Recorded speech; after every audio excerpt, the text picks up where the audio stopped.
Un court extrait de notre entretien avec Pierre Hugerbert. Pour découvrir l'intégralité, le lien est en dessous. Et si vous voulez progresser dans votre jeu grâce à la stat, on a enregistré 4 clés en téléchargement libre, dont le lien est aussi en description. Maintenant que tu es bien installé dans le circuit principal, quel regard tu portes sur les conditions de jeu que tu as pu traverser en futur et en chal? Ouais, c'est très différent. C'est certain que c'est très différent. Au tout début, quand tu m'as présenté, tu as dit que ça faisait 10 ans que j'étais sur le circuit professionnel. Ouais. Moi, j'ai toujours eu du mal avec ça parce que pour moi, j'estime que quand on joue les futurs, on n'est pas encore professionnel. Et je partais du principe que être joueur de tennis professionnel, ça voulait dire gagner sa vie en jouant au tennis. Et pour moi, on n'est pas joueur de tennis professionnel quand on joue les futurs. Au contraire, je pense qu'on perd de l'argent.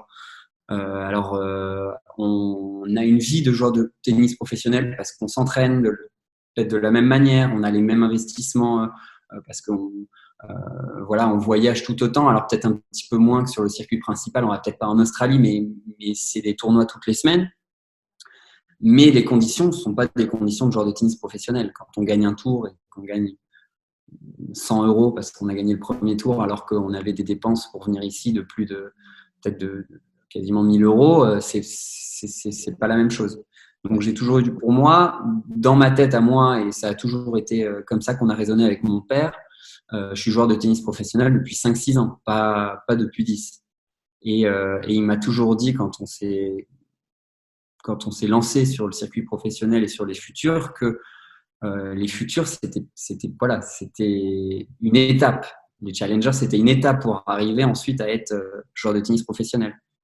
Et c'est certain que quand je voyais un petit peu le circuit, et surtout quand mon père, parce que voilà, trouvait que les joueurs qui étaient sur le circuit futur avaient une vie de joueur de tennis professionnel, mais ne l'étaient pas, et qu'il fallait comprendre que c'était une étape et qu'il fallait chercher plus haut.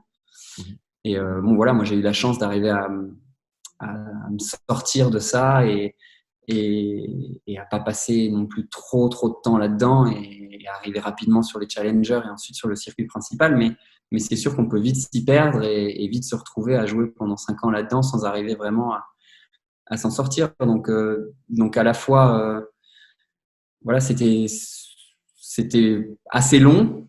Pas forcément, ça peut être plus long, mais c'était assez long. Mais j'ai réussi à me dépatouiller et à progresser là-dedans et finalement à apprendre beaucoup de choses sur le circuit futur parce que le circuit junior et le circuit futur, ça n'a rien à voir.